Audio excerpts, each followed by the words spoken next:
La bruja que desafió al diablo, relato especial de Alex Morales Gómez y Trovit, relatos de horror. Todos los derechos reservados para Morales, terror y misterio. No soy de contar este tipo de cosas por temor a ser juzgado, y es que las cosas que encierran situaciones paranormales, en su mayoría inexplicables para muchos, son difíciles de creer. Quiero que por favor cambies mi nombre, porque lo que diré puede hacer que sea víctima de señalamientos que perjudiquen mi vida familiar. Cuando tenía 12 años vivía en una zona alejada, un pequeño pueblo costero del Pacífico colombiano, al cual solo se llegaba vía marítima. Fue en aquel lugar donde sucedió todo. Teníamos una vecina muy querida, su nombre era Bernabela. Decían que ella curaba de espanto, bendecía a los pescadores para que les fuera bien en sus faenas en el mar. Enseñaba oraciones a los hombres para protegerlos de los peligros de la noche, y cuando se adentraban en el espeso manglar, ella era una bruja, pero no como se sabe mencionar en las historias. Era una bruja que servía a la gente, como decir que era una bruja buena. Contaba mi abuelo para ese entonces de muchas proezas de doña Bernabela que se cumplían.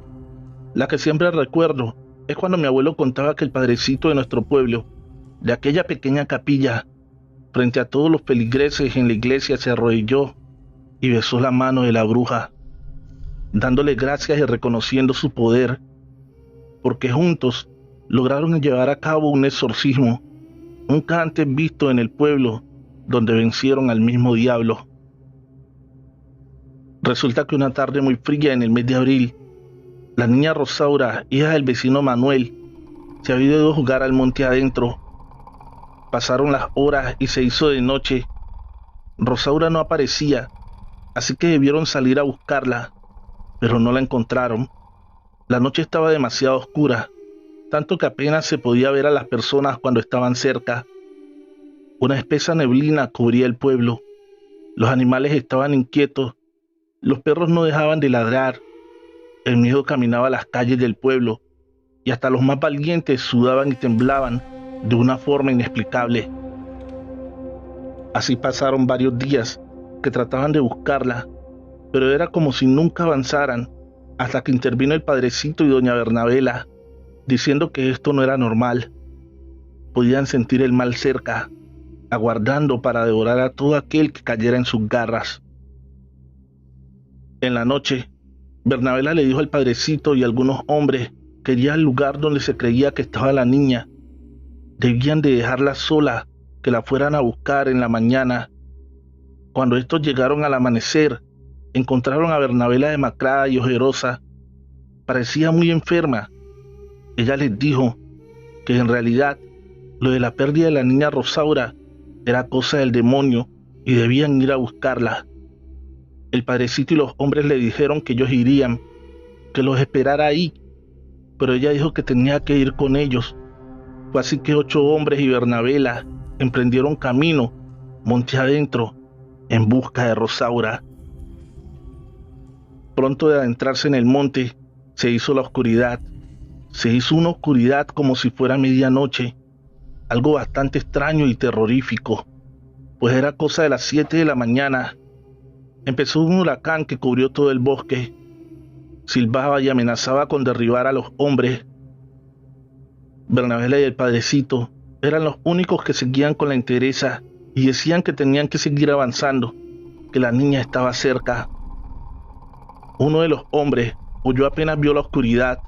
Apenas empezó el huracán, Bernabela se llevó sus manos a los ojos, como tapándose de una luz incandescente que solo ella veía. Los hombres estaban asustados, porque no solo era el huracán, era ese viento tenebroso y caliente, tan caliente que se sentía como si estuvieran en las puertas del infierno. Era tan fuerte que los quería derribar, que los quería arrastrar. También era ese bujido que se escuchaba en todo el ambiente, el bujido como un animal salvaje y agresivo. Bernabela y el padrecito seguían firmes hacia adelante, así que los hombres debieron también seguir con estos, a pesar que en sus caras se veía el terror de eso que estaban viviendo, de esa oscuridad que era imposible que pasara, A medida que avanzaban, el huracán se hacía más fuerte, obligando a los hombres a aferrarse de los árboles para no ser arrastrados por el monte. Bernabela gritaba: «Estamos cerca». Entre aquellos hombres estaba mi abuelo.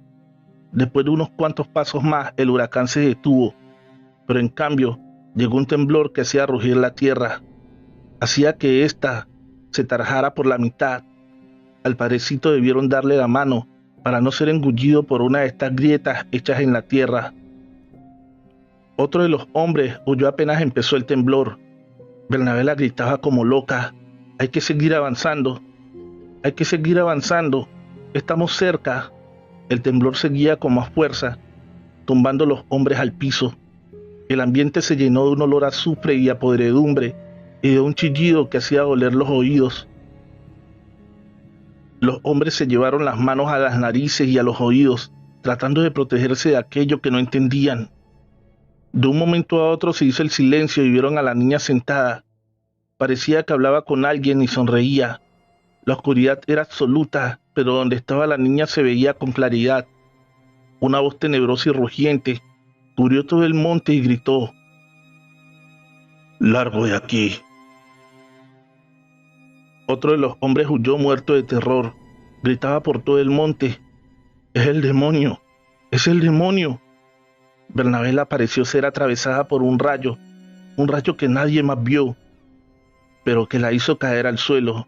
Llevándose sus manos al pecho, con una voz lastimera y suave, gritó: «Déjala en paz, yo ya cumplí mi promesa».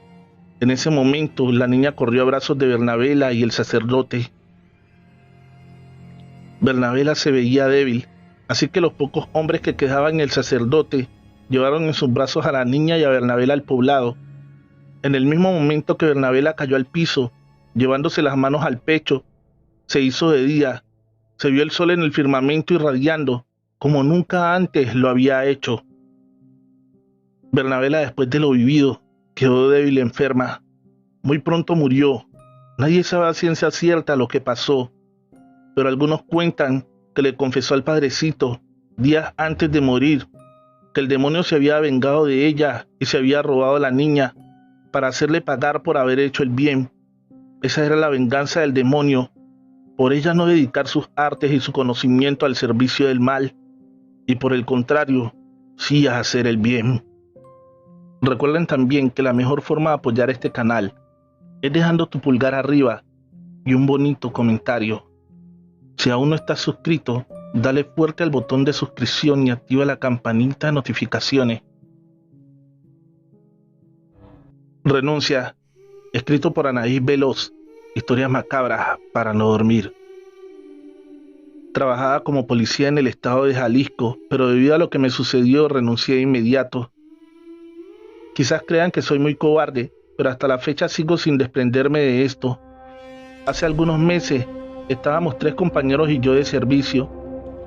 Nuestra zona era el centro de Jalisco. Eran cerca de las 6 de la tarde cuando nos hablaron por radio que habían ejecutado a un hombre a las afueras de un conocido centro comercial. Nos dirigimos de inmediato y aún alcanzamos a ver cómo huían del lugar. La orden fue darlos de baja, así que comenzamos la persecución y comenzaron a dispararnos. Contestamos la agresión de igual manera y lamentablemente los dimos de baja. Llegaron de inmediato los servicios pericales a acordonar la zona. A mí y a otro de mis compañeros nos tocó hacer de guardia, ya que temían por la seguridad de los compañeros. Estaban colocando las señalizaciones correspondientes y esperando a que llegara el CEMEFO para el levantamiento de los cuerpos. Estábamos fumándonos un cigarrillo mi compañero y yo para bajar un poco la adrenalina de minutos antes, cuando escuchamos cómo uno de los peritos gritaba desesperado: «¡Alto! ¡Deténganlo! ¡Ayúdenme!». Volteamos de inmediato cuando vimos que la camioneta se movía y el perito trataba de detenerla, haciendo fuerza con su cuerpo. Corrimos a toda prisa creyendo que el sujeto había quedado con vida, pero lo más extraño fue que al estar muy cerca la camioneta se detuvo repentinamente. Mi compañero revisó al sujeto para ver si contaba con signos vitales, pero el resultado fue el mismo que la primera vez que lo revisaron: estaba muerto, al igual que el resto de los delincuentes. El perito al principio había entrado en shock, después de algunos minutos logró tranquilizarse y un rato más tarde dijo que pudo haber sido un reflejo del cuerpo, que eso era normal. Estábamos por llamar nuevamente a la fiscalía para preguntar qué había pasado con los chicos del CEMEFO, ya que estaban tardando más de lo habitual. En ese momento llegó y comenzaron a sacar los cuerpos. Después del levantamiento, les dijimos que nos retiraríamos del lugar, cosa que los peritos no nos los permitieron. Dijeron que tenían que revisar la camioneta meticulosamente, ahora que ya se habían llevado los cuerpos. Mi compañero y yo aceptamos de no muy buena gana. Justo cuando nos dimos la vuelta para buscar un lugar donde sentarnos, la camioneta empezó a avanzar nuevamente por sí sola y comenzaba a sonar el claxon de una manera constante.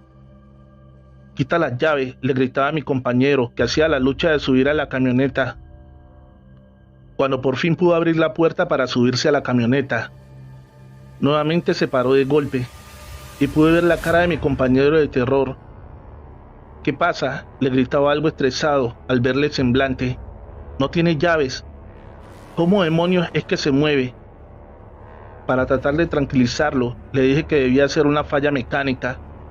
Los peritos ya no quisieron seguir investigando y mi compañero decía que prefería renunciar a quedarse más tiempo en ese lugar. Así que tuvimos que hablarle a la grúa para que remolcara la camioneta. Supongo que se encontraban cerca, ya que no tardaron mucho en llegar. Llené el reporte a toda prisa y me fui a mi casa a descansar, o eso creía. Me metí a bañar y me fui a la cama, justo a las 2 de la mañana. Me desperté al escuchar voces. «Jefe, nos vienen siguiendo». Se podía escuchar la angustia de la persona que hablaba. Me levanté de inmediato creyendo que mi radio había captado alguna frecuencia de algún grupo delictivo. Pero cuál sería mi sorpresa al tomar mi radio y darme cuenta que se encontraba apagado. Traté de relajarme y le eché la culpa al día tan fuerte que tuve. Me hice un té y me volví a dormir, pero después de aproximadamente media hora, nuevamente se volvió a escuchar lo mismo. «Jefe, nos vienen siguiendo, nos tienen rodeados». Juro que pude escuchar los balazos. Se escuchaba todo eso tan real como si la balacera estuviera sucediendo en mi habitación. No pude más, los nervios me estaban ganando. Así que tomé mi arma y las siguientes horas estuve viendo la TV para evitar quedarme dormido. No entendía nada de lo que estaba pasando, así que al llegarse la hora de irme a trabajar, estaba bastante cansado y paranoico. Al llegar a la fiscalía, me encontré con mis compañeros que no se veían mejor que yo. No me dijeron nada, pero podía notar su nerviosismo, ya que yo me encontraba igual. No aguanté más y me acerqué a uno de ellos. Le comencé a platicar todo lo que había pasado la noche anterior y pude ver un poco de alivio en su rostro. Entonces no solo me pasó a mí, decía, un poco aliviado. Creí que solo yo lo escuchaba, pero mis hijos y mi esposa también lo escucharon. Creíamos que nos estaban balaceando la casa. Incluso pedí refuerzos, dijo algo avergonzado.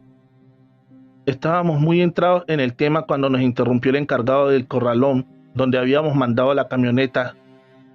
«A ustedes los quería ver. Necesito la autorización para poder desconectarle la alarma y el claxon a la camioneta, ya que toda la noche estuvo sonando ese bendito mueble». Le firmamos la autorización y se retiró tranquilo. Nos mandaron llamar para decirnos que los otros 2 de nuestros compañeros habían presentado su renuncia muy temprano, y la corporación quería saber si habíamos recibido alguna amenaza hacia nosotros o algún miembro de nuestra familia. Salimos a nuestra guardia como todos los días. Decidimos dejar a un lado lo que había pasado la noche anterior y seguir como si nada pasara. Pero después de un rato, los radios comenzaban nuevamente, la misma voz, las mismas palabras. Solo sé que esta vez se escuchaba una segunda voz. «No me quiero morir», repetía una y otra vez. Y la voz que ya nos era familiar respondía: «Tírales, cabrón, que de esta no salimos vivos». Nos quedamos helados al escuchar eso y optamos por retirarnos del lugar. Así fueron las siguientes 3 noches y 3 días. El cuarto día nuevamente se volvió a presentar el encargado del corralón. Fue directamente con mis superiores y pidió autorización de subastar la camioneta, a lo que mis jefes se opusieron de inmediato, ya que aún no se cumplía el tiempo para hacerlo. Él, un poco molesto, le dijo que desde que habían llevado esa camioneta Muchas cosas raras estaban pasando.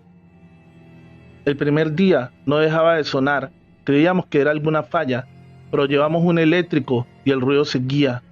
Hace 2 días la camioneta se movió sola, avanza unos cuantos metros y se detiene. La mera verdad, yo estoy muy nervioso. O me autoriza la subasta, o ahora mismo le presento mi renuncia. Al verlo tan decidido, no tuvo más opción que saltarse algunos seguimientos y firmó. Creímos que con eso se acabaría nuestro calvario, pero no fue así. Antes de renunciar, supe que la camioneta la han vendido 4 veces. Mismas veces que la han ido a regresar. Todas las personas dan el mismo motivo. Dicen que la camioneta está embrujada. Incluso ya le han echado agua bendita. Pero ni así dejan de pasar cosas. Lo mismo pasa con nosotros día tras día y noche tras noche. Esa gente se manifiesta. Muchos creerán que lo tenemos merecido porque dicen que somos asesinos con licencia, pero no es así. En este caso, yo a raíz de esto acudo a que me hagan limpia y cada día me encomiendo más a Dios. Gracias. La cabaña, escrito por Anaís Veloz, historias macabras para no dormir. Solía trabajar abriendo caminos en la sierra para que pudieran transitar los camioneros troceros. Era un trabajo muy bueno, ya que la paga era excelente y el trabajo no era muy pesado. Mi amigo Alberto era el que manejaba la máquina. Yo solo le servía de cocinero y le ayudaba en lo que necesitaba. Pasábamos 21 días en la sierra y una semana descansábamos. Para serles sincero, a mí me gustaba mucho mi trabajo, ya que cada día mi amigo Alberto me enseñaba un poco el manejo de la máquina. Una ocasión nos mandaron a un lugar al que nunca habíamos ido, ya que los que se encargaban de esa zona habían tenido un accidente. Tardamos cerca de 12 horas en llegar.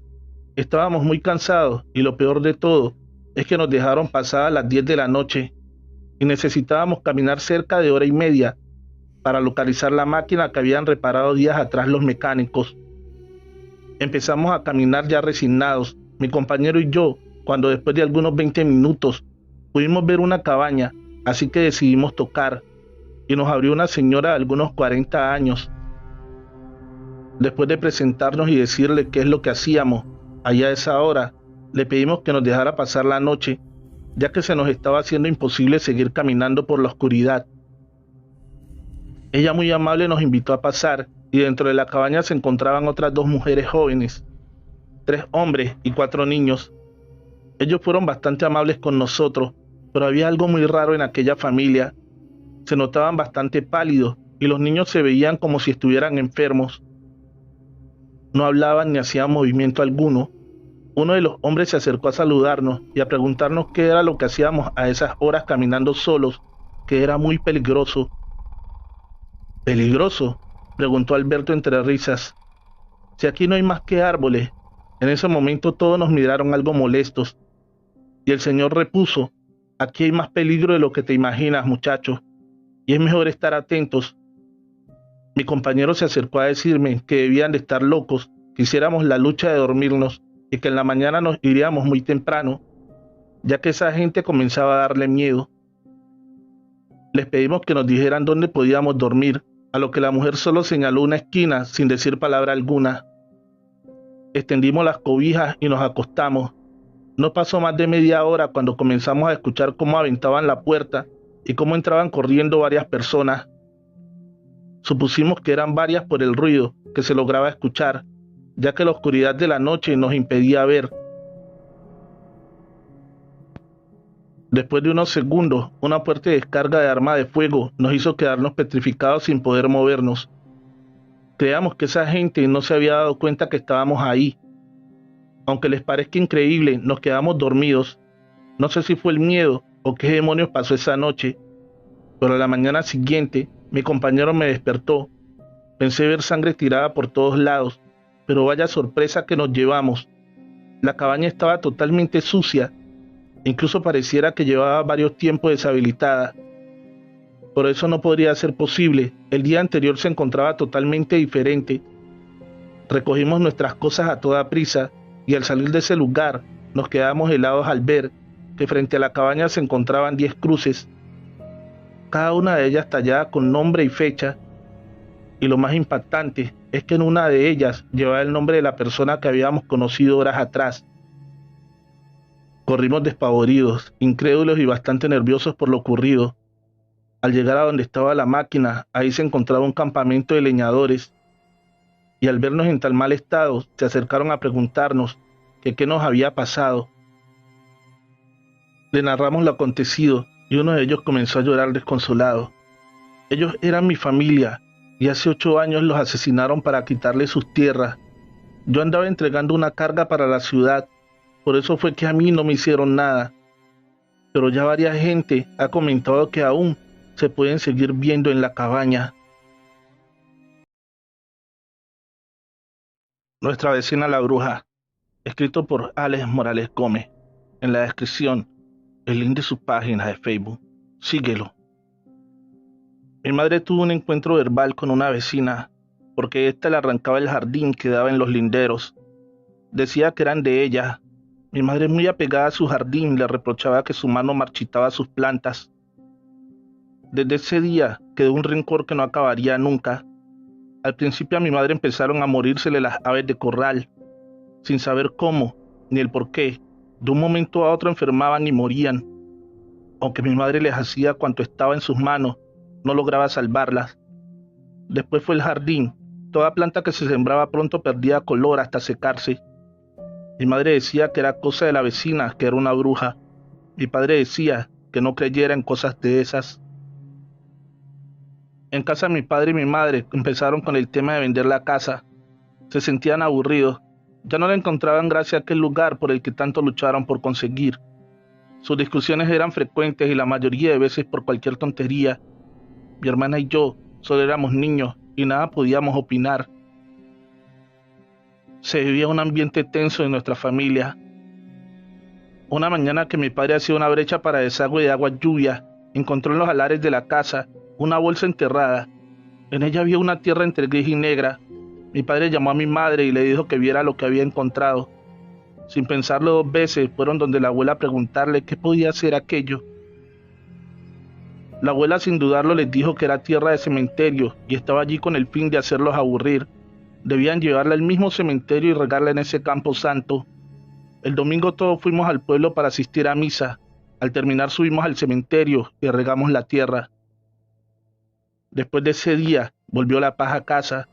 Mi madre y mi padre se veían más cariñosos, tanto entre ellos como con nosotros.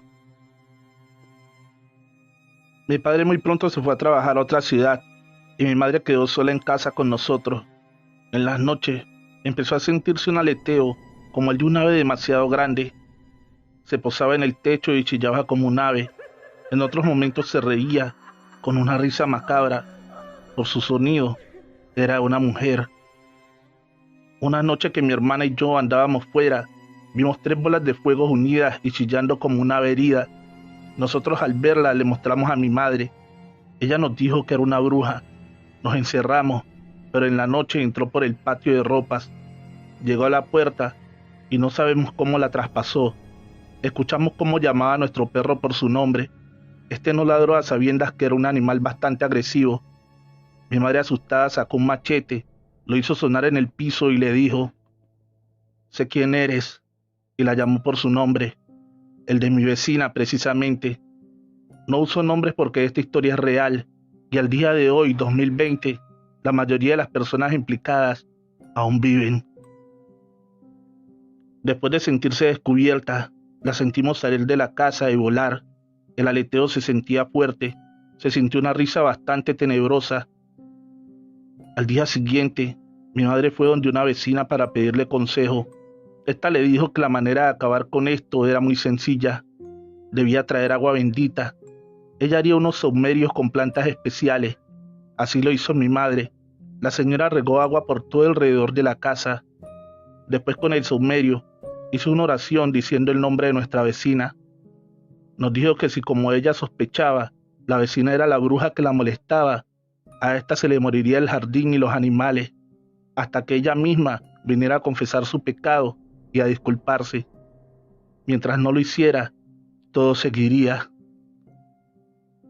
Efectivamente, el jardín y las aves de corral de nuestra vecina empezaron a morir. A los 13 días la vecina llegó a la puerta de mi casa, preguntó por mi madre y le confesó que ella era quien le estaba haciendo daño y que por favor la perdonara. Mi madre le dijo que la perdonaba. La vecina no dijo nada más y se fue a su casa. Mi madre y ella nunca fueron amigas, solo se toleraban, pero vivieron en paz. Vivencias de mi pueblo, escrito por Alex Morales Gómez. En la descripción, el link de su página de Facebook. Síguelo. Se decía que Antonio José estaba rezado. Un anillo de calavera que llevaba en su dedo anular era la prueba de aquello. Se creía que en ese anillo estaba su poder, y esta era la muestra de su rezo. En mi región se creía que un hombre podía rezar su cuerpo para que nada le hiciera daño, ni golpes, ni arma blanca, ni de fuego. No solo de estos tan simples, también de los venenos, la brujería, el mal de ojo y cualquier cosa que nos pueda ocurrir. Este era Antonio José, un hombre de la noche, de juegos y cantinas. No había pelea o reyerta que él no estuviera. La policía varias veces fue a detenerlo, pero ni 4 policías podían con la fuerza de aquel. Este apenas se reía de la cobardía de los policías. Estaba acusado de asesinato, agresión a mujeres y violación, pero nadie podía contra el poder de aquel. Se decía que para llegar a cerrar tu cuerpo, se hace un pacto con el diablo. Para esto se debe contactar a una bruja poderosa, así ella sella el pacto. Ese era Antonio José. Se había convertido en un problema social, como diría el alcalde en una reunión. La policía muchas veces le disparó a distancia, pero las balas rebotaban, como si su cuerpo fuera acero macizo. Tenían un gran problema. Las madres temían por sus hijas, los hombres por ellos mismos. No eran capaces de vencerlo. Consultaron al sacerdote, pero este no tenía una solución. Preguntaron y amenazaron a la bruja que había hecho el pacto, pero tampoco hubo respuesta de ella. Se negó a revelar el secreto para vencerlo. Decía que decirlo era terminar con su legado y su poder. Hay quienes aseguraban que si se le encontraba de noche, siempre iba acompañada de un hombre de negro, mucho más alto que Antonio José, y eso, que este era bastante alto. Una noche, las versiones son diferentes, pero casi todas llevan a lo mismo. Aurora acababa de cumplir 13 años, pero por su porte ya parecía una chica mayor. Debió salir a eso de las 7 de la noche por unas pastillas para su madre. Estas vivían solas, la madre estaba postrada en la cama. La niña fue a la farmacia, pero ya estaba cerrado. Así que subió hasta el alto donde vivía la bruja. Le pidió que le vendiera algo para los dolores de su madre. Nunca sabremos qué fue aquello que le dio, pero sí que curó a la madre. Cuando la niña pasaba por un callejón oscuro, pudo ver a Antonio José. Le sonreía con maldad. Tras de él estaba aquel hombre de negro. No solo sonreía, solo miraba con dureza. La niña quiso devolverse, pero Antonio José la agarró por la fuerza. Quiso besarla, quiso desnudarla. Aurora, a pesar del terror que estaba sintiendo y sin entender por qué se le ocurrió aquella pregunta, le dijo al atacante quién era ese que lo acompañaba. No te preocupes, es un amigo, respondió Antonio José. Las respuestas que ella dio tampoco pertenecían a sus pensamientos. También yo tengo un amigo, dijo Aurora. Un hombre también vestido de negro estaba tras la niña. Por su vestimenta se podría decir que parecía un sacerdote. Sonreía con cordialidad. El hombre de negro que estaba detrás de Antonio José dio un alarido desgarrador, tan fuerte que se escuchó por todos lados. Después todos dirían que lo escucharon. Después de este alarido desapareció en la noche, dejando un olor a azufre tan intenso que Aurora debió taparse la nariz. Aunque en la cara de Antonio José se veía la preocupación, no se amilanó y enfrentó al recién aparecido. Le dijo que si quería a la chica para él, se la tendría que quitar a golpes. El hombre de negro sonrió con cordialidad. En ese instante el anillo de Antonio José cayó de su dedo. Este, al verse sin él, se arrodilló y empezó a buscarlo. Gritaba y lloraba. ¿Dónde está? ¿Dónde está? El hombre de negro le dijo a Aurora, ve a casa. Este ya no es un problema. Nunca lo encontrará y lo seguirá buscando por la eternidad. Aurora corrió a casa. El hombre de negro desapareció. Ahí quedó Antonio José buscando el anillo en la oscuridad. Desde ese día nadie volvió a ver a Antonio José, solo que camina en la noche, aunque no lo ve, lo puede escuchar diciendo y llorando: ¿dónde está? ¿Dónde está? Nadie sabe qué pasó en aquella noche, o si la bruja tuvo que ver con aquel desenlace, y a ella no se le pudo preguntar, porque al día siguiente la encontraron muerta en su cama. Se le veía en su cara paz y tranquilidad. El duende, escrito por Alex Morales Gómez. En la descripción, el link de su página de Facebook. Síguelo. Pertenecía a la policía hace de esto ya algunos años. En la noche, cuando uno sale a patrullar las calles, se puede encontrar cualquier cantidad de sucesos extraños. Muchos de ellos se pueden catalogar como paranormales, pero en el cuerpo policial esto no es muy dado a que llegue a la papelería. Siempre hay que tratar de escribir un informe racional, que la explicación sea lógica. Bueno, pero en realidad les vengo a contar una historia en específico, la cual yo viví. Del barrio Las Cruces nos llamaban a todo momento en las horas de la noche. Unas risas y un correr por el tejado no dejaba dormir a la comunidad. Muchas ocasiones fuimos, pero no dábamos con el culpable de importunar la paz del vecindario. Esto era de casi todas las noches. Ya el sargento nos había dado sendas reprimendas por no poder encontrar a un perturbador por ruido. ¿Cómo íbamos a poder dar con un delincuente cuando llegara el momento? Mi compañero y yo estábamos sin saber qué hacer, así que pedimos permiso para uno de nosotros ir por el barrio vestido de paisano y tratar de dar con el ruidoso. Fui yo el encargado de hacerlo. Llegué a eso de las 8 de la noche. En una tienda pedí una cerveza, pero me salí a tomármela al lado de un gran árbol. El ruido del establecimiento no me dejaría escuchar si algo pasaba afuera. Iba por media cerveza cuando en la copa del árbol donde estaba escuché un gran animal que se descargó en él. Me quedé pendiente de qué podía hacer. No me percaté de llevar una lámpara, así que no podía ver en la oscuridad de las ramas de los árboles. Aquello dio un grito y una carcajada tan espeluznante que caí de rodillas como atontado. El cuerpo me temblaba y un cosquillejo me subió desde los pies hasta la cabeza. Estaba en un estado lamentable. No me podía mover. Aquello revoloteó en la copa del árbol y escuchó cuando levantó vuelo, dando otro grito y otra carcajada. Dios mío, aquello era el demonio. Me quedé ahí tirado como un despojo humano, mientras a lo lejos escuchaba aquello reír y gritar por los árboles y techos de las casas. Al día siguiente estaba en mi escritorio, la queja de los ruidos y las risas. Le conté a mi compañero la experiencia. Él no podía dar crédito a lo que escuchaba. Es una bruja, aseguró. Ahora yo, el que no podía creer que dos polis estuviéramos detrás de una bruja. Casi un mes nos llevó a dar con el recorrido de aquel engendro, o lo que fuera. Mi compañero y yo nos turnábamos cada noche para saber sus correrías, de dónde salía y a dónde se iba.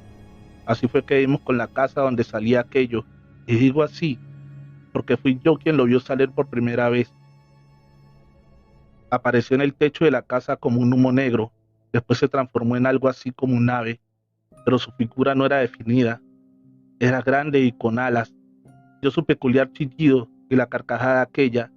En ese momento tu cuerpo perdía todo movimiento y se llenaba por completo de terror.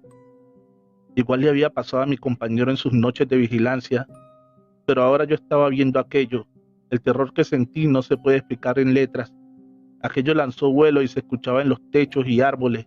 Así también descubrimos a la casa que visitaba cada noche.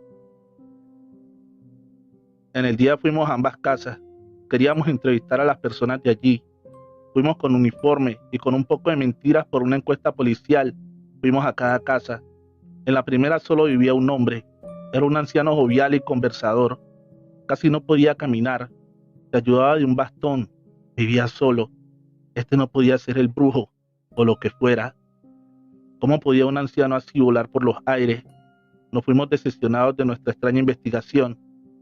En la otra casa a la que éste visitaba, vivía una mujer de unos 30 años, muy demacrada y acabada. Su esposo de unos 50 se veía posesivo y agresivo. Fue él quien abrió la puerta de malas maneras, pero el ver que era la policía, debió recibirnos.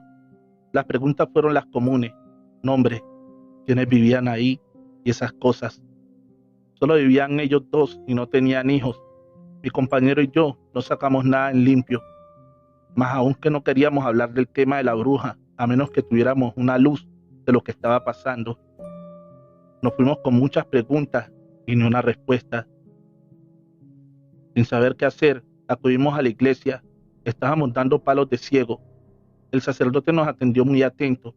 Al escuchar nuestra historia, nos dijo que aunque eso hace parte de las labores de Dios, no era Él quien nos podía asesorar, pero nos podía decir quién sí nos podía ayudar. Nos dio una dirección a unas 3 cuadras de la iglesia. Nos dio un papel con su firma para que nos atendieran. Con nuestros uniformes, no nos darían ni el saludo. Si no fuera con ese papel, nadie nos diría una palabra. En verdad, la mujer que había allí nos tiró la puerta en la cara. Solo cuando deslizamos el papel por debajo de la puerta nos abrió. Era una mujer relativamente joven. Vivía en una humilde casa, muy organizada, pero en todo el lugar habían frascos y hierbas. Nos miraban con recelo.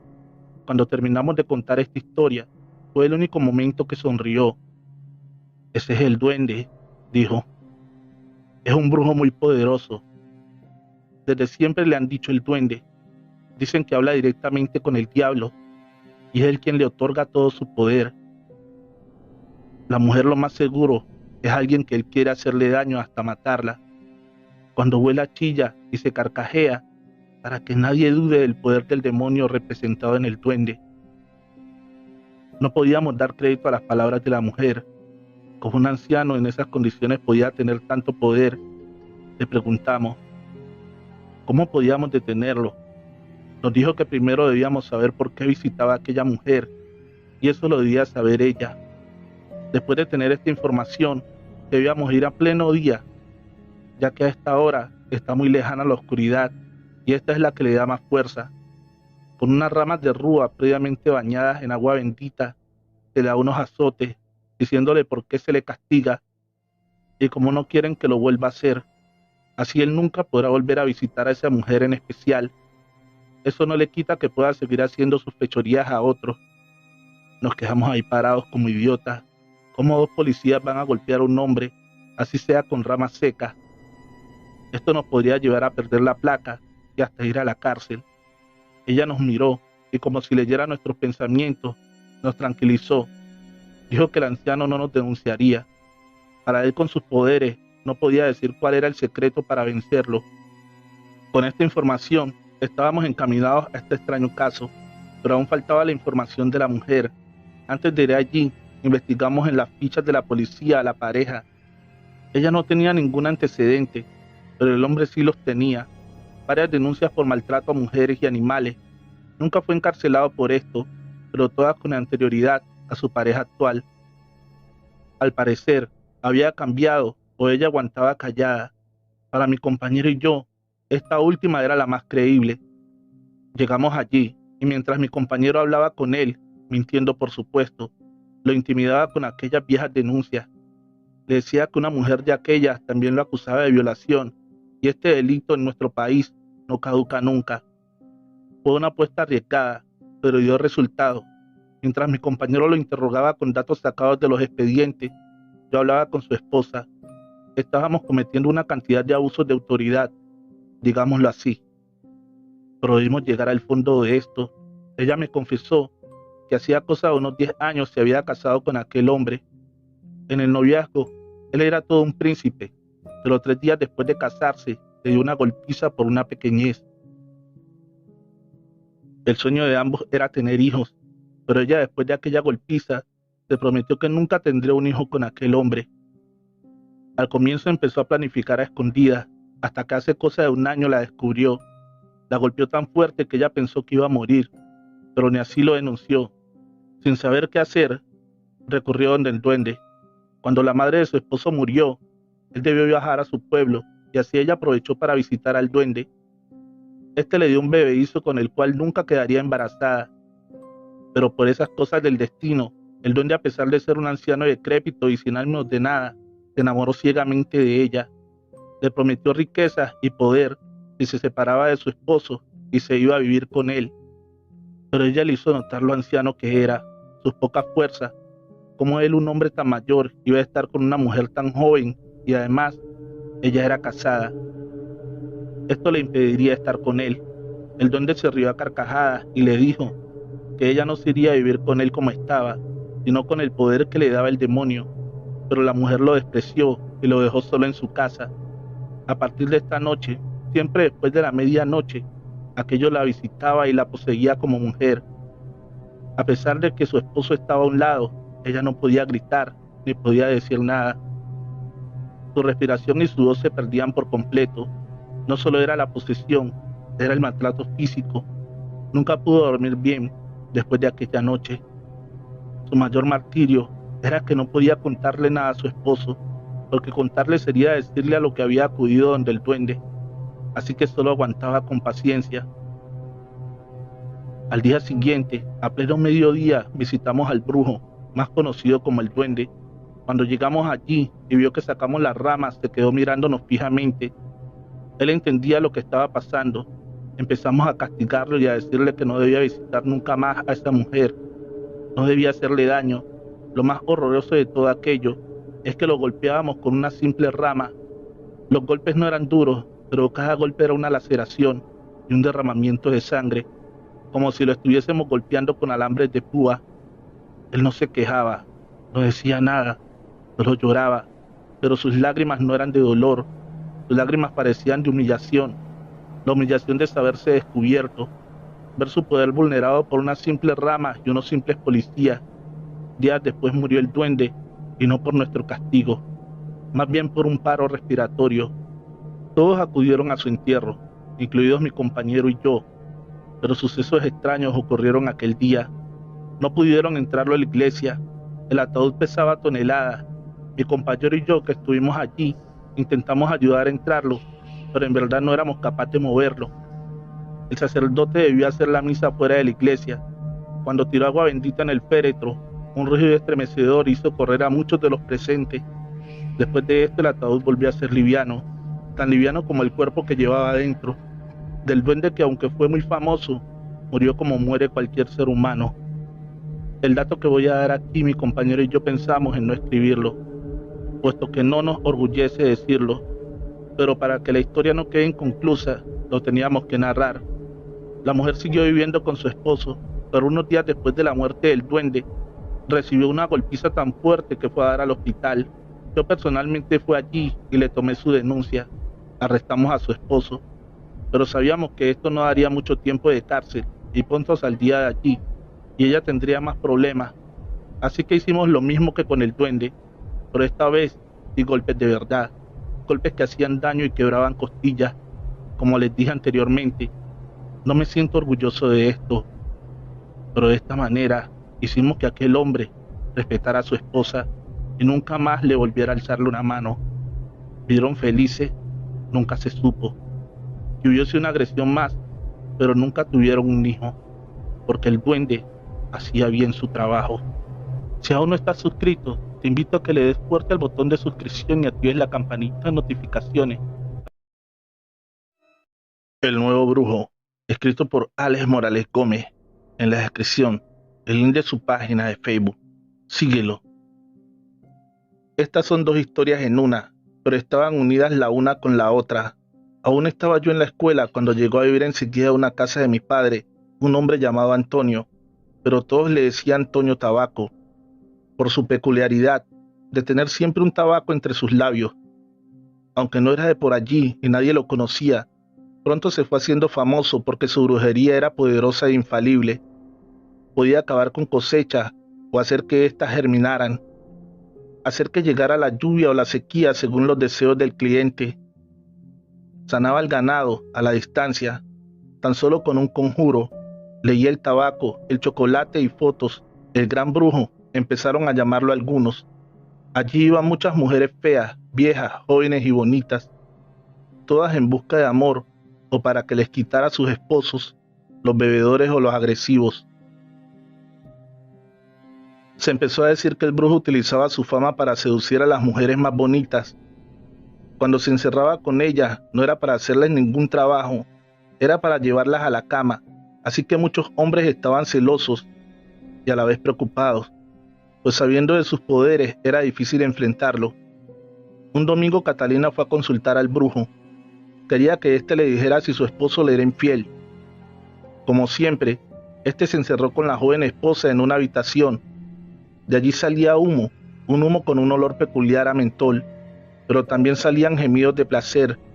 Como Catalina vivía tan cerca, algún vecino corrió y le llevó el suceso a su esposo.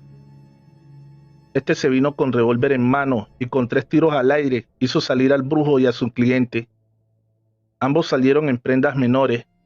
El brujo alegaba que le estaba sacando las malas sales, pero el esposo de Catalina no se llamaba a explicaciones.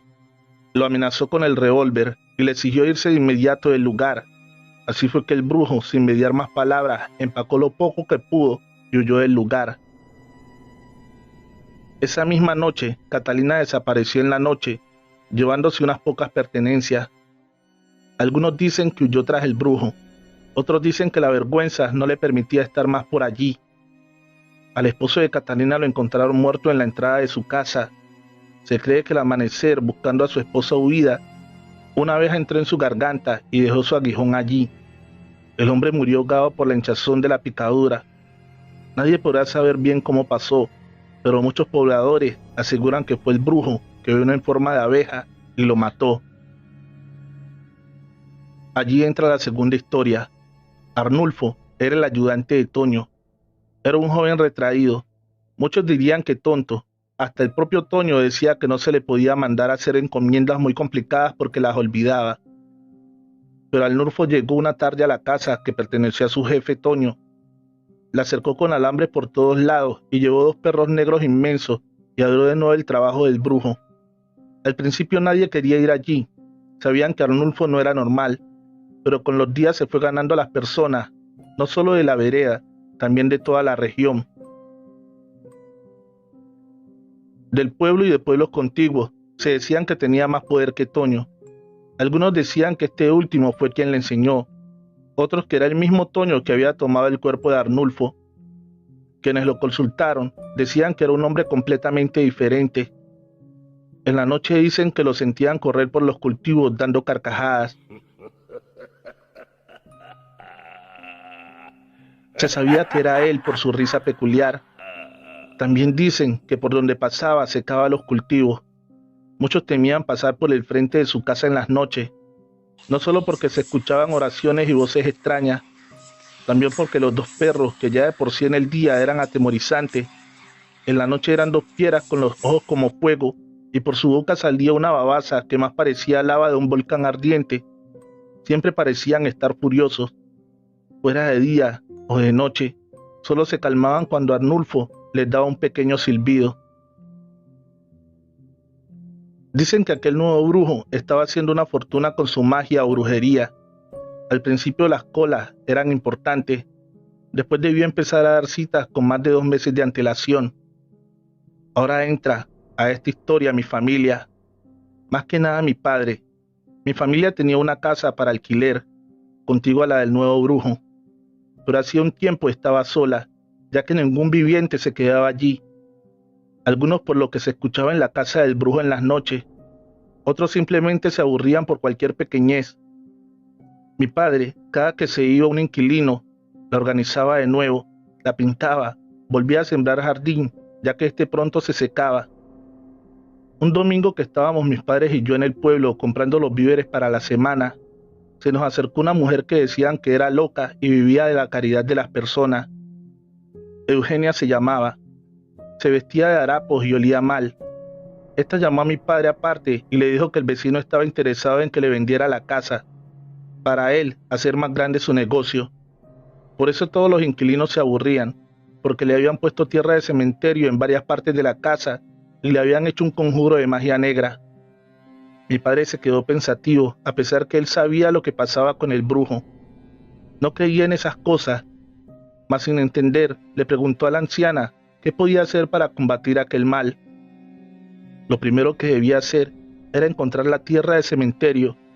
Esta debía estar a los alrededores de la casa, en 4 puntos distantes. Después de encontrarla, debía devolverla al cementerio. Después debía enfrentarlo cara a cara. Para esto necesitaba llevar el cordón de San Benito amarrado a la cintura. Este debía estar previamente bendecido con agua bendita. También debía conseguir un ramo de los que se usan en Semana Santa y quemarlo alrededor de la casa. Necesitaba un arma cortopunzante, preferiblemente un puñal de plata. Este también debe ir bañado de agua bendita. No se preocupe por lo que necesita. El sacerdote le conseguirá el cordón y el puñal. Debía decirle que la blanca lo había mandado. El sacerdote sabría de qué hablaba. Cuando ya esté listo, busca la manera de entrar en la casa del brujo y cuando lo tenga de frente, le exigirás dejar la región y no volver nunca más. Con el puñal en alto, le dirá que de no ser así, por el poder de Cristo le arrancará el corazón. No se preocupe, le dijo a mi padre, mientras haga las cosas al pie de la letra, nada podrá hacerle. Fue así que mi padre, sin entender nada de brujería, se fue a enfrentar a un gran brujo. Efectivamente encontró la tierra en bolsitas de cuero. La mujer así lo había explicado. Era piel de muerto. En la tarde la llevó al cementerio y en la noche por el muro que daba a la casa del brujo. Saltó a la casa. Resuelto pero con el corazón en la mano, lleno de temor. Cuando los dos perros lo vieron, le ladraban con rabia, pero se mantenían a distancia. Después diría mi padre que aquellos no eran perros comunes, no solo por su tamaño y color completamente negros. Sus ojos eran fuego y sus dientes parecían espadas. Su babasa olía a azufre. Arnulfo salió al escuchar que sus perros no se calmaban con su silbido. Al ver a mi padre, retrocedió unos pasos. «No podrás conmigo», le gritó. Mi padre le dijo en voz calmada pero temblorosa, porque aquel no era el Arnulfo que él conocía. Aquel era un ser oscuro, no parecía un hombre, más parecía una sombra, un humo negro. Mi padre le exigió con el puñal de frente que debía irse de la región. Aquello dio una carcajada y se desvaneció en el viento. Solo un tabaco quedó al lado de mi padre. Cuando escuchó el gemir de los dos perros que estaban a un lado, mi padre miró con rapidez. No quería ser atacado por aquella fiera. Lo que vio lo causó más terror de todo lo que vivió esa noche. Donde antes estaban los perros, estaban los cuerpos sin vida y desnudos de Arnulfo y Catalina. Mi padre llamó a un inspector policial que vivía cerca para que se encargara. Esta y medicina legal no podían dar una explicación a estas muertes. Aquellos cuerpos, a pesar de no estar en estado de descomposición, llevaban más de 2 meses muertos. Mi padre alquiló de nuevo la casa. Ya llevan como 3 meses los nuevos inquilinos y están felices. Un domingo nos fuimos donde Eugenia a darle las gracias por su favor. Pero esta no nos habló. Parecía que ni nos reconocía. Era la loca de siempre. Le dimos unas galletas para que comiera y un billete, el cual vimos cuando lo tiró a la basura. Fuimos donde el sacerdote a preguntarle por aquello y nos aseguró que el puñal y los artículos que le pidió mi padre hacía más de 2 meses los tenía. Una mujer vestida de azul se los había dejado con la recomendación de entregárselos a quien dijera, la blanca. Si aún no estás suscrito, dale fuerte al botón de suscripción y activa la campanita de notificaciones. Guerra contra las brujas, escrito por Alex Morales Gómez. En la descripción, el link de su página de Facebook. Síguelo.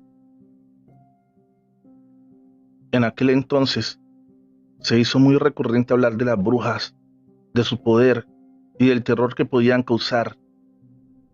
Los alcaldes desde los estrados públicos llamaban al pueblo a denunciarlas.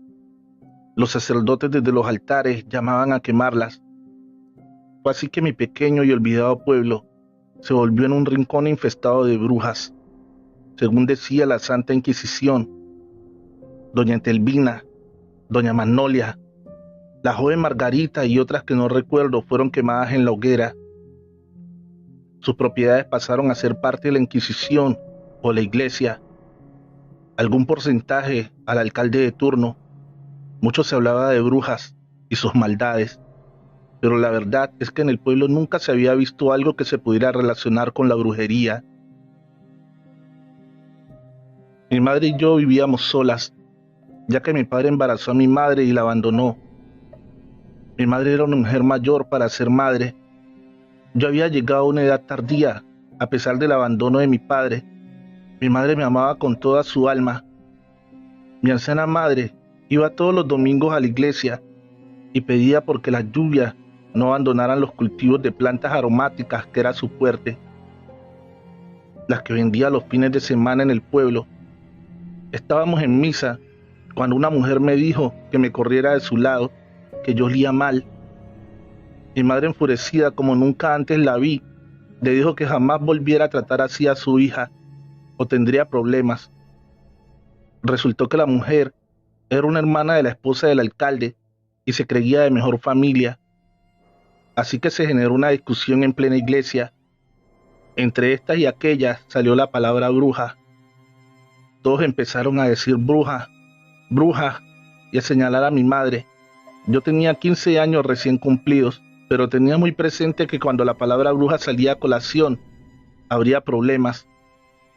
Mi madre como que no entendía la magnitud del problema, porque seguía en su discusión acalorada, diciendo que por su hija era capaz de matar. Yo la tomé de la mano y salí corriendo con ella de allí. Yo sabía que estábamos en problemas. Mi madre no entendía lo que pasaba, pero se dejó llevar de mí. En casa le expliqué todo. La habían tildado de bruja y eso traería consecuencias. Ella entendió que era la realidad. Así fue que en la noche vimos aparecer abajo una multitud con antorchas. Venían gritando, muerte a las brujas. Mi madre agarró unas cuantas cosas y corrimos al bosque. Allí no habría salvación, ni voz que nos escuchara si nos quedábamos. Fuimos a dar a una gran caverna que yo no conocía, pero al parecer mi madre sí, porque me llevó muy segura allí. Era bastante espaciosa y muy escondida en las profundidades del bosque. Al día siguiente miramos por los alrededores de nuestra casa. La habían quemado. Al parecer creían que nosotras estábamos dentro. No quedaba nada, ni de la casa ni de los cultivos. Estábamos abandonadas y en peligro.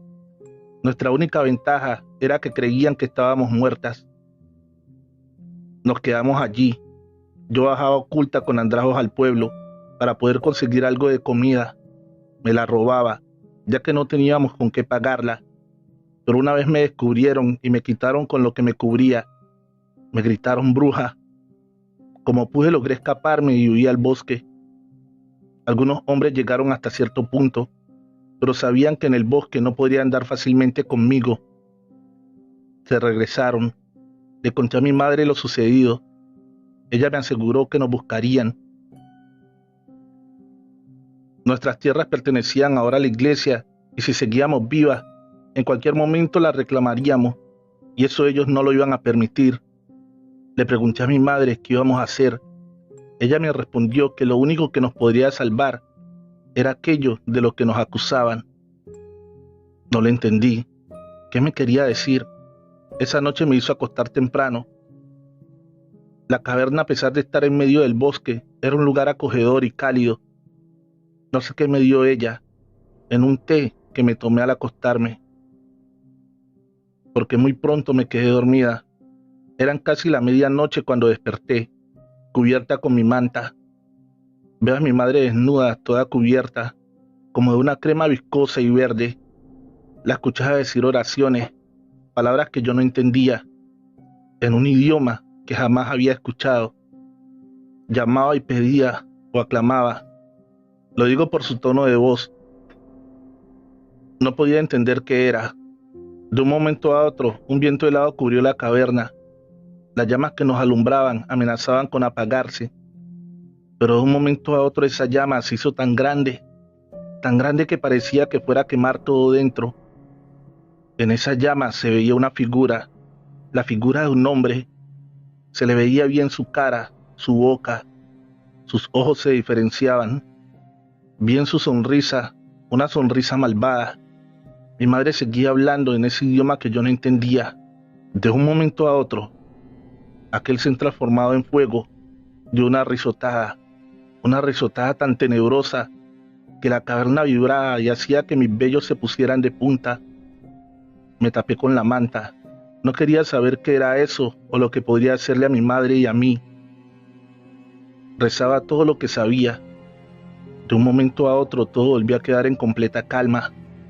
Después de mucho rato logré volver a levantar mi manta y mirar a ver dónde estaba mi madre. Ella estaba en su lado. durmiendo tranquila.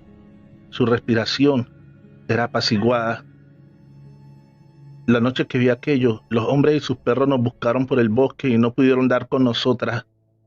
Pero mi madre dijo que volverían, pero que ella ya estaba preparada. A la siguiente noche volvió y me dio té. Yo sabía que esto era para que me durmiera, así que en un descuido lo tiré y me hice la que dormía. A eso de las 8 de la noche, mi madre se paró de su sitio donde dormía y empezó unas oraciones. Oraciones hechas en ese idioma que yo no entendía. De un momento a otro pude ver que se quedó dormida en el punto donde estaba, casi como si estuviera en cuclillas. Pero para mayor asombro, después de que ella se durmió, de su cuerpo salió una especie de humo gris o una sombra. No lo sé definir. No sé por qué me puse en pie. Aquello que veía me asombraba, me aterrorizaba, pero también me causaba curiosidad. Esto, lo que fuera, salió de la caverna y tomó camino bosque abajo. Tengo que confesar que no sé por qué lo hice, pero lo seguí en medio de la oscuridad. Seguí aquello que había salido de dentro de mi madre. Subiendo el bosque, se escuchaban los hombres con sus perros, su risa malvada, la risa que da la búsqueda de la muerte. Cuando aquello estaba cerca de los hombres, de una risotada tan endemoniada que yo caí al suelo de rodillas. Aquello no era mi madre, aquello era el demonio.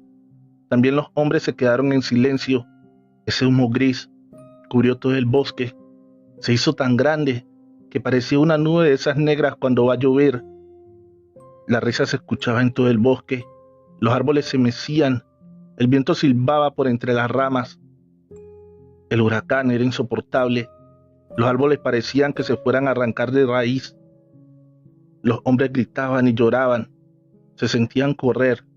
Los perros aullar. Los perros chillar. Aquello era el demonio. Aquello, en verdad, era cosa del mal. Los hombres huyeron de nuevo al poblado porque se habían encontrado con aquello que yo no sabía explicar qué era. La noche volvió a la normalidad y el humo tomó de nuevo camino a la caverna. Yo salí detrás de eso. Cuando llegó, volvió al cuerpo de mi madre y sentí de nuevo su respiración calmada y tranquila. El día siguiente fue un día normal. Salir al bosque a buscar leña y algunas bellotas para poder comer. En la noche fue todo igual. Mi madre me da el té y yo me hago la dormida. Mi madre vuelve y entra en oración o lo que fuera, y pronto se queda dormida o en trance. Aquello vuelve a salir de su cuerpo. Ese humo, esa sombra, esa niebla. No tengo cómo explicarlo. De nuevo la seguí, o seguí aquello que salió de ella. Ya eran más hombres. Venían armados con picos, palas, cruces y libros de oraciones. Estaban cerca de la caverna. Aquello ya no solo cubrió el cielo, cubrió por completo el bosque. Todo se hizo oscuro, más oscuro que una noche normal. Parecía como si la oscuridad fuera tan densa que se pudiera cortar con un cuchillo. Se escuchó en todos los rincones del bosque la risotada, tan tenebrosa que yo misma debía taparme los oídos. Me acurruqué al lado de un árbol y me quedé allí. El bosque se volvió una tormenta, pero no era lluvia. Era de unas partículas pequeñas. Los árboles iban y volvían, amenazaban con caerse. Los hombres corrían de un lado para el otro. Yo no entendía el porqué, pero no podía ver el camino. Se chocaban entre ellos, como si ellos mismos no se pudieran ver. Eso era una cosa de locos. Era un caos inexplicable. En una de esas, uno de estos hombres fue a dar al lugar donde yo estaba escondida. A pesar del susto que se le veía en sus ojos, gritó: «¡Aquí está la bruja!». Sentí algunos pasos correr a donde yo estaba. Él me amenazaba con un pico. Yo sabía que estaba perdida, pero a mi lado apareció aquella sombra. Debo confesar que mi miedo era peor que el de aquel hombre. Más aún que aquella sombra era mi madre. Sus rasgos físicos eran muy diferentes y desfigurados, pero era ella. El hombre al verla se santiguó e intentó correr, pero mi madre o lo que fuera, le puso su mano en el hombro y este cayó al suelo. Aquello me habló y me dijo: «Ve a la caverna ya». La voz era la de mi madre, pero sonaba extraña y cavernosa. En el bosque se hizo una claridad que me dejaba ver con nitidez el camino. Corrí a la caverna. Desde lejos escuché cuánto decían: está muerto, lo mató la bruja.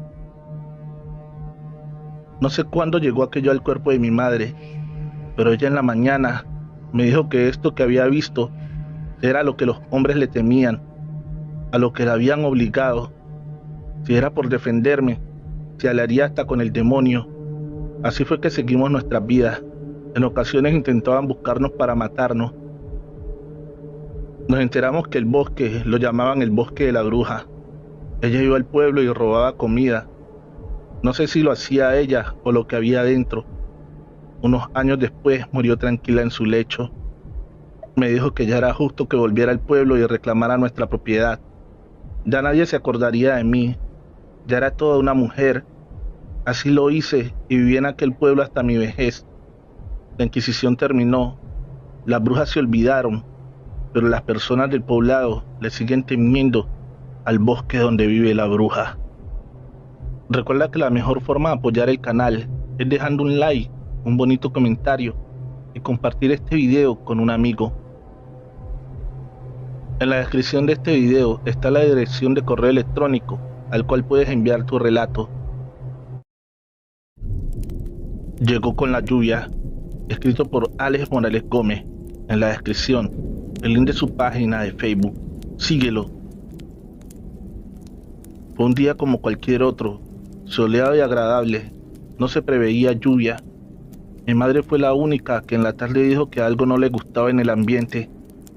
Mi padre le dijo que dejara de ser ave de mal agüero. Mi madre le respondió que solo era una sensación extraña y no era culpa de ella sentirse así. En casa mi madre era creyente tanto de la religión católica como de las buenas y malas energías.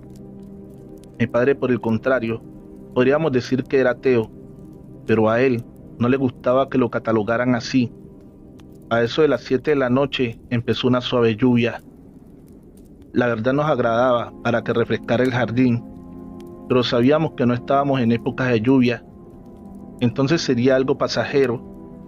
Igual, cuando empezó la lluvia, mi padre entró 2 perros labradores que teníamos fuera, mientras mi madre organizó una penca de sábila que tenía colgada tras la puerta y enderezó el crucifijo que había en la sala.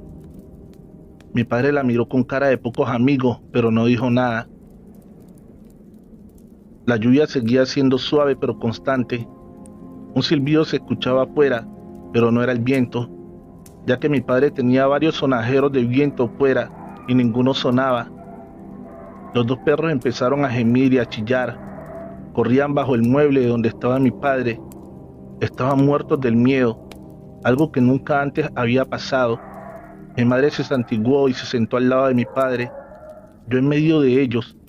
Algo fuera seguía silbando, como si fuera el viento. Los 2 perros gemían, estaban aterrorizados. Algo corrió por el techo de la casa, algo que parecía tan grande como un toro. ¿Cómo podía algo tan grande estar sobre el techo? Se le sentía resoplar como una fiera enjaulada. En casa todos nos abrazábamos con temor. Hasta mi padre, que era el que nada lo atemorizaba. De los perros ni se diga, lloraban y gemían muertos de miedo. Aquello, al correr sobre el techo, hacía que las puertas y ventanas parecieran que se fueran a caer. Temblaban como si fueran a arrancar de sus puestos. Es como si hubiese un temblor de tierra. Pero solo en nuestra casa sentimos como aquello corrió por todo el techo y saltó al lado de la puerta. Allí de un bujío, como el de un toro, arremetió contra la puerta, pero en el primer envión tumbó la penca de sábila. Dio un bujido, pero esta vez lastimero como de dolor. Corrió, o más bien voló alrededor de la casa. Con algo como garras iba rasguñando las paredes. Mi madre entonó una oración. El crucifijo cayó al piso y aquello se oyó saltar al jardín y desaparecer en la noche. Pasamos mucho tiempo allí sentados, sin decir una palabra. El miedo nos tenía paralizados aún. Los perros se calmaron y empezaron a caminar por la casa. Esto nos tranquilizó y volvimos a la vida. Mi madre acomodó la penca de sábila y mi padre el crucifijo en la pared, algo que nunca creí ver. Al día siguiente pudimos ver los estragos en el techo, muchas tejas quebradas y en la pared efectivamente los rasguños de algo como garras. También una babasa negra que olía a basura. Casi no logramos limpiarla entre los tres. En el jardín donde cayó aquello, todas las plantas estaban secas. Por donde este corrió en la noche, le preguntamos a varios vecinos, pero ninguno dijo haber visto ni sentido nada. Solo nos visitó a nosotros. Hemos llegado al final de este episodio. En el comentario fijado te estaré dejando 44 relatos de terror real, escritos por Anaís Veloz. Recuerda darle fuerte al botón de suscripción y activar la campanita de notificaciones. Feliz noche, trovadores, amantes de cuentos de terror.